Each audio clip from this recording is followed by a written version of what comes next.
আমির হাসল। পদ্মজার কোমর পিছন থেকে জড়িয়ে ধরে বলল, বলবো না। আপনি কারণে অকারণে ছোঁয়ার বাহানা খোঁজেন, এতে পাপ তো নেই।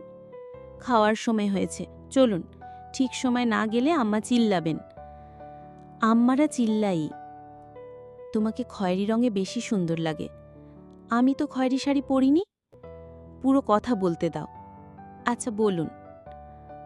আর কালো রঙে আবেদনময়ী লাগে, আকর্ষণীয়। আমির ফিসফিসিয়ে কথাটা বলল পদ্মজার কানে। ঘাড়ে আমিরের নিঃশ্বাস ছিটকে পড়ে।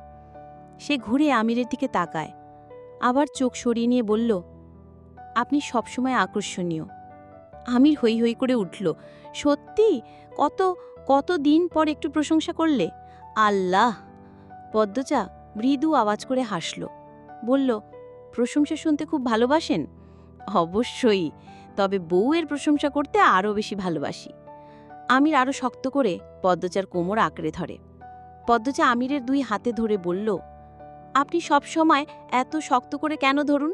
গায়ের জোর দেখান কেন? ভালো লাগে না? মোটেও না, আদর করে ধরবেন। আমির হাতের বাঁধন কোমল করে দিয়ে বলল, লজ্জার ছিটে ফোঁটাও গিলে ফেলছো দেখছি।